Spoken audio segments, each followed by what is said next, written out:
Pizza time.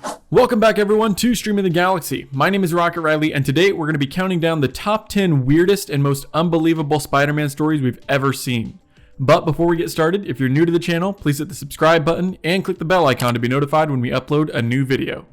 With the upcoming release of Spider-Man No Way Home, we thought it would be fun to go over all of the craziest Spider-Man stories we've seen in television, film, and comics, since this movie is going to be cracking open the multiverse like we've never seen before.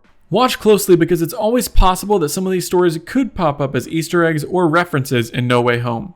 No villain can outmatch Jonah Jameson when it comes to absolutely loathing Spider-Man. Jameson is probably the most hateful person towards Spidey, and their relationship is one of the most well-known throughout all of the Spider-Man comics, shows, and films. In this particular comic, though, Jameson gains more power than in any other story. He becomes the mayor of New York City. With this new power, he is able to form his very own anti-Spider squad and devotes a huge part of the city's budget towards its biggest menace, Spider-Man. I think it would be absolutely amazing to see J.K. Simmons portray this role in becoming the New York City mayor, and it very well could happen someday since he's appeared in both the Tobey Maguire and the Tom Holland films. In this comic issue, our friendly neighborhood Spider-Man was turned into a literal Spider-Man, or Man-Spider in this case. After the villain Brainchild used Peter as a test subject in an experiment, Peter was transformed into a strange human-spider hybrid. This actually happened more than once with varying levels of creepiness. Each time he went through this transition into Man-Spider, he always found a way to return back to his original Spider-Man form. This story showcases a different battle between Doc Ock and Spider-Man than the one we saw in Sam Raimi's Spider-Man 2. In this case, Spider-Man's consciousness is swapped with that of Dr. Octopus, letting Doc Ock run free in Spider-Man's body. Ock then takes over Peter's life with the goal of being a better vigilante than the old Spider-Man ever was, and he does a pretty good job of it, turning him into the superior Spider-Man. With a new costume and some mechanical arms, Doc Ock takes Peter's life in a completely new direction. He improves it quite a bit, starting a large tech company called Parker Industries. Peter eventually gets his body back, but not until after Doc Ock gets a doctorate for Peter and makes him the CEO of a company with hundreds of employees. This comic answers the question of what would Spider-Man be like if he was set in the era of crime noir pulp comics. And apparently he'd have a black and white suit and use a handgun to take down his enemies. Spider-Man Noir is a retelling of the Spidey story set in 1933. His origin story differs from the typical student-turned-vigilante though. In this version, Spidey takes the role of a rugged, investigative reporter during the Great Depression. This character was actually given an on-screen appearance in Spider-Man Into the Spider-Verse, voiced by Nicolas Cage. These comics showcase the darker side of Spider-Man, who regularly shoots his enemies with .45 caliber pistols, even killing them in some cases. One of the most infamous comic book stories is Spider-Man One More Day, in which Peter makes a deal with the devil, Mephisto, in order to save Aunt May from dying after being shot.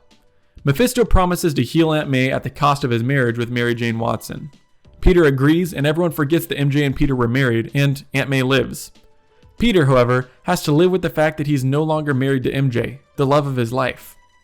Many people have speculated that this story could tie into the upcoming Spider-Man No Way Home film because the trailer seems somewhat similar to Spider-Man's Wish, where everyone forgets something about the character. We'll just have to wait and see if Mephisto makes an appearance in the movie alongside Doctor Strange. In this 1970s comic story, Spider-Man tries to get rid of his powers, thinking they cause more harm than good. Instead of taking away his powers, the process instead causes Peter to grow 4 extra arms, giving him the same number of limbs as an actual spider. Peter even alters his suit to fit these extra limbs, continuing to fight crime and do good as the friendly 6-armed neighborhood Spider-Man.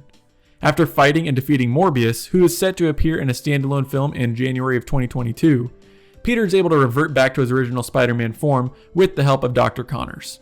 The comic series Marvel 1602 oddly places the character of Spider-Man in Victorian England.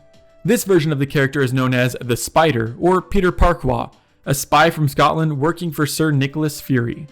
The Spider has all the same powers as the traditional Spider-Man, with the addition of spinnerets on his arms that produce organic webs, similar to Tobey Maguire's version of Spider-Man.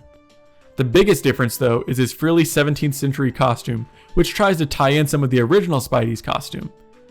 Peter Parquois falls in love with real-life historical figure Virginia Dare, the first child from England born in the New World. She acts as the story's Gwen Stacy, even losing her life at the hands of Norman Osborn. If there are Spider-Men from the past, obviously there are some from the future too. Spider-Man 2099 tells the story of Miguel O'Hara, an engineer at Alchemax, which is a tyrannical corporation that basically controls society in the year 2099.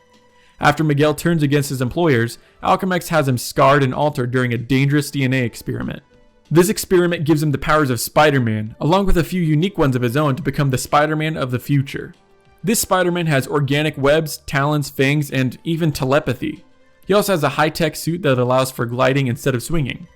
This version of Spider-Man was recently featured in an after-credits scene for Spider-Man Into the Spider-Verse, and in the trailer for Across the Spider-Verse Part 1, so it's likely that we'll get to see more of his backstory in future Spider-Verse installments. One of the oddest Spider-Man stories has to be the story of Spider-Punk. In a dystopian world where an evil Norman Osborn rules the United States, the young Hobart Brown, or Spider-Punk, leads the resistance against him. He sets out to liberate the country from Osborn's tyrannical Thunderbolt Department, an evil police force armed with variable engagement neurosensitive organic mesh, or Venom for short. With the power of punk rock and his spider-like abilities, Hobart is able to defeat Osborn and his regime, but only after beating him up with his electric guitar. All Spider-Man fans know that Dr. Octopus is one of the most iconic Spider-Man villains, but very few know about this unbelievable story. In this 70s comic, Doc Ock hatches an elaborate scheme to get married to Spider-Man's Aunt May, not because he's in love with her, but because May has inherited a nuclear plant in Canada that Doc Ock wants for himself. After he's released from jail, Doc Ock hires Aunt May as a housekeeper and comes across a letter from a lawyer that says she has inherited a nuclear facility. So he hides the letter, kills the lawyer who sent it, and then tries to marry May so he can kill her and inherit the nuclear facility for himself. Obviously his plan doesn't work and Spider-Man is able to stop the wedding before they say I do. While there are lots of bizarre Spider-Man stories, this one definitely tops the list. Okay, I'm done. Well, that's going to be all for the craziest Spider-Man stories we've ever seen. If you enjoyed the video, please hit the like button and don't forget to subscribe for more great content. What do you think? Did we miss any crazy Spider-Man stories that should be added to the list? Drop your thoughts in the comment section below. From everyone here at Streaming the Galaxy, we hope you have a great day, and thanks for watching.